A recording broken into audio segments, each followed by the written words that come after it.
I would love to do the things Dame did. Fly private for 5 years straight.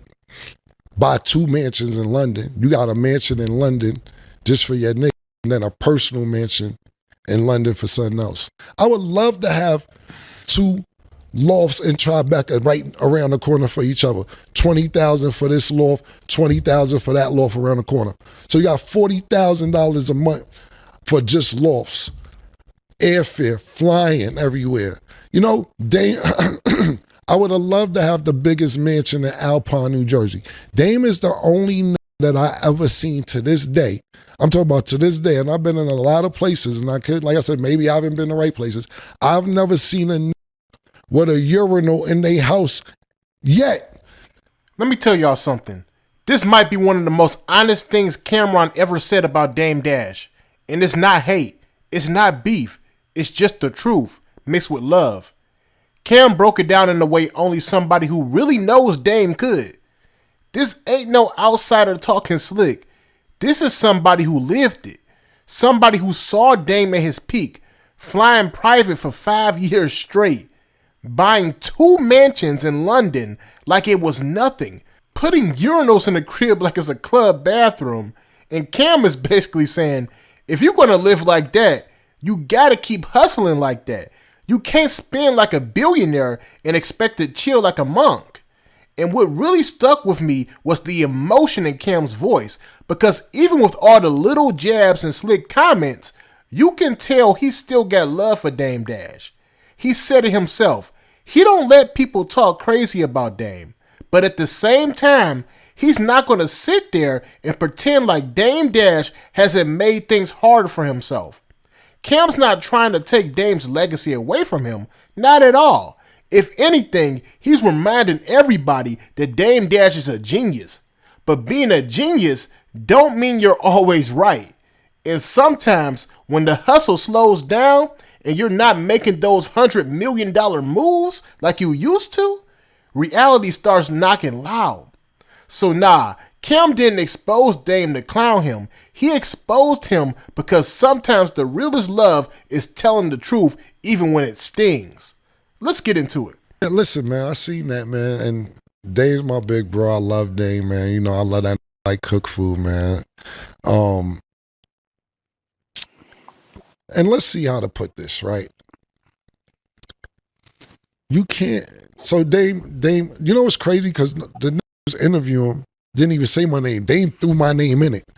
He was like Jay-Z, Kevin Hart, Kanye, Rachel Roy, Cameron. I was like, damn. I never had 100 million at one time, you know what I'm saying, or 200 or whatever. And Dame know this more than anybody else. You can't stop hustling. All the people Dame put on that he named, it wasn't like they got a chunk of money and stopped. Everybody kept hustling. They kept going. You did put Kevin Hart in his first movie. I was actually in that movie with Kevin Hart, Paper Soldiers. And you have to be thankful for the opportunity. But did Kevin Hart keep going on and doing a bunch of other? Yeah, he wouldn't be Kevin Hart just from being Kevin Hart from Paper Soldiers. It ain't like you know Kevin Hart from Paper Soldiers and be like, yeah, he owed Dame. Like the movie, it wasn't Avatar. You know what I'm saying? It wasn't Blair Witch. But you did give him an opportunity. I understand that. But after the opportunity, it's about keep going hustling. You know what I'm saying? And I'm just using him as one example. But when Dame put my name in it, I'm like, damn, bro. Me and Dame, we be going through these little speak and don't speak. But one thing for sure, I love that nigga, and I don't let niggas talk about Dame around me anyway. But, you know, sometimes me and him go through this little thing to where, so last time me and Dame spoke, he called me and he like, yo, you down with the Pap Pap Club? And I'm like, what are you talking about, Dame? Now I see you with 50. You came in and padded your pockets. What's up with that? I said, pardon me. I said, it wasn't nothing. It was all good. He said, nah, Cam, you can't be down with the Pap Pap Club. That's a Pap Pap. I was just laughing. I said, this nigga Dame is crazy. So he says, yo, you mind if I talk about it? Because me and 50 going through something. I said, I don't care, do whatever you want to do. So he ends up talking about it a couple weeks later. And then nigga says, yo, Cam letting niggas come up and smack him on the ass. See, it always goes too far. You didn't tell me that on the phone because I would not okay for you to say that niggas is coming up smacking me on the ass because nobody's coming up smacking me on the ass. So then I was like, see, this is, what are we doing here? What are we doing? So then I'm gonna be honest with you. I had a little freestyle I shot a video for, and I was like, it's real disappointing when your OG turns snaggletooth. In the song, and I had him in the video with his situation. I said, I can't even, I love the nigga too much. I can't even put this out. I felt bad after I shot it. But he's on the internet telling niggas, what you do, this is exact words, what you do when a big strong nigga come smack you in the ass. I'm like, yo, you violating, bro. Your internet violating, B. So I said, I couldn't even put the video out. I said, I'm not doing it. And so he has the movie Honor Up coming out on BET. So he calling niggas like, yo, she just got on the internet saying niggas smacking me on the cheeks, pause. I'm like, yo, I ain't posting, bro. But the thing that got me more confused is because the week before that, prior to him being on BET, he always said he don't need no major TV sponsor, nothing of this and none of that. And he do everything on his own. And niggas who go to the network, that's not independent. I'm independent, this, that, and third. Now you calling it talking about post-BET. It goes against what you talking about for me. And I know he'll have an answer to this when he talks. Well, this is a particular so-and-so. You know, Dame is very smart and has a high vocabulary, start using words to confuse you. You know, Dame taught me what the word fiduciary means, which y'all probably don't even know what fiduciary means. But Dame is very articulate, very smart. But I don't care. You're independent or you're not. That's the point. Back to the him not having money thing. He shouldn't have to work for anything. Look, yeah, my bad. But like with Dame, I would love to do the things Dame did. Fly private for 5 years straight. Buy 2 mansions in London. You got a mansion in London just for your niggas and then a personal mansion in London for something else or renting them or whatever. You just got mansions in London. We not even from London. We just going to fucking London, hanging out, not saying, I put on my artists or really, more Jim and Jewels, but we was all Dipset, SAS. Just out in London spending money. I would love to have 2 lofts in Tribeca right around the corner for each other. $20,000 for this loft, $20,000 for that loft around the corner. So you got $40,000 a month for just lofts. Airfare, flying everywhere. Dame, I would have loved to have the biggest mansion in Alpine, New Jersey. Dame is the only nigga that I ever seen to this day. I'm talking about to this day, and I've been in a lot of places, and like I said, maybe I haven't been in the right places. I've never seen a nigga with a urinal in their house yet. Dame is the only nigga I see where you go to his house and he got the stand-up shit in the men's room. He got a urinal in his house, in the movie room, a urinal. You go to Dame's house, he got a crib in Malibu. Yo, these walls are made out of museum walls, right? This is the same shit they use in the museum. This ain't regular house walls. They make museums out. This is museum walls and shit. Bro, if you live like that, you gotta keep hustling. You can't buy all that shit you bought. And I'm being nice. I'm not even naming half of it. You can't buy all that shit and spend all that money and then be like, I shouldn't have to work anymore. I ain't have half the shit I just named. I ain't have no 2 lofts in Soho. I ain't have no 2 mansions in London. I ain't fly private every day for 6, 7, 8, 9 years. I ain't have no damn urinal. This all the shit you was spending your money on. I'm just good budgeting money, thank God.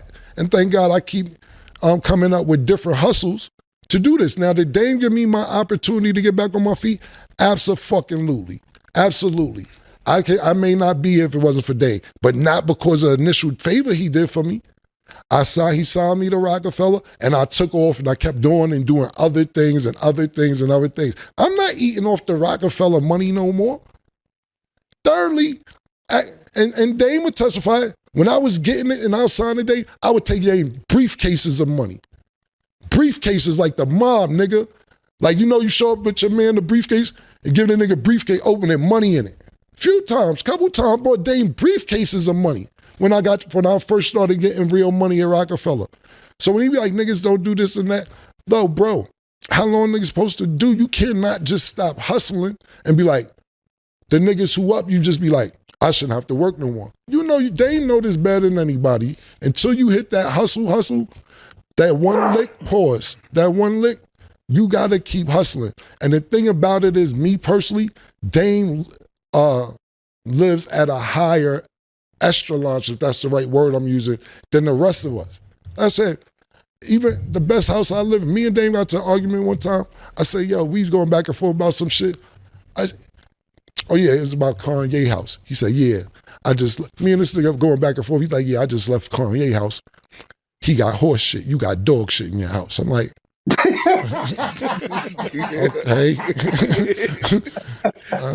I'm like, okay, what's this about? Yeah, I'm just saying you ain't getting it like that. I'm like, dang, where are we going with this? He's talking about, I'm just saying, nigga, it took me 35 minutes from the driveway to get up to his house. I said, oh, dang, all right, no problem. He said, you live in a little house. I said, Dave, you never been to all my houses.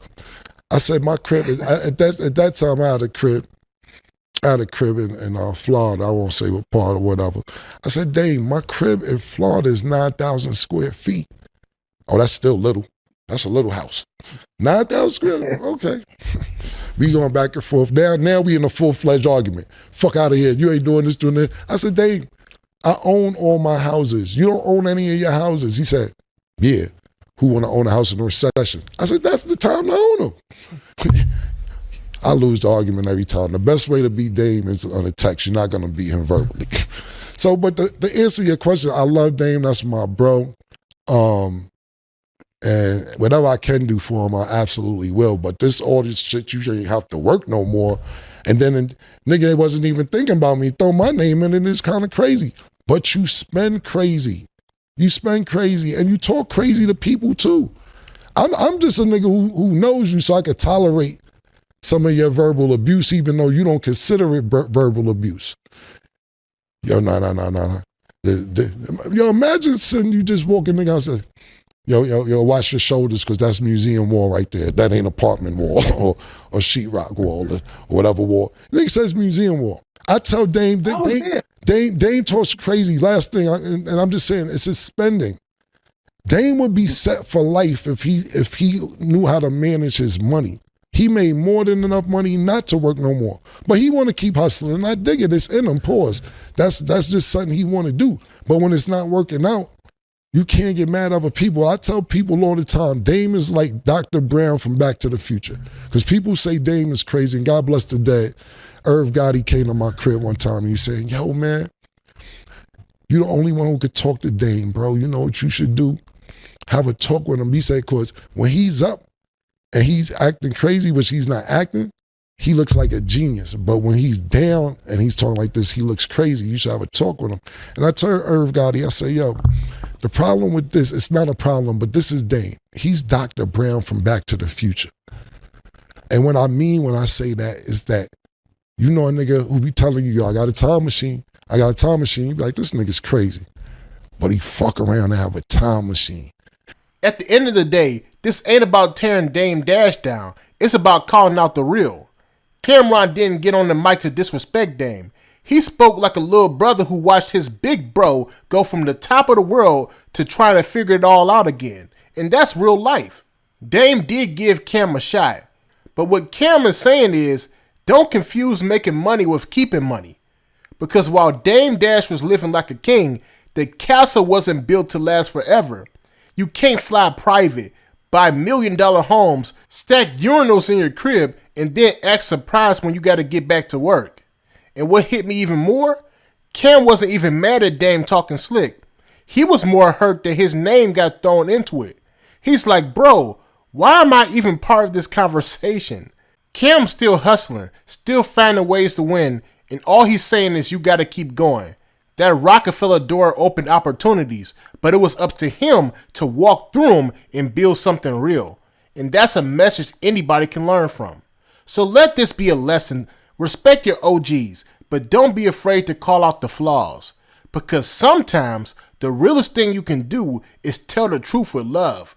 Salute to Cam, salute to Dame Dash. Let's just hope they can meet somewhere in the middle. Y'all tell me what y'all think about this story down below in the comment section. And make sure you like and subscribe. Peace.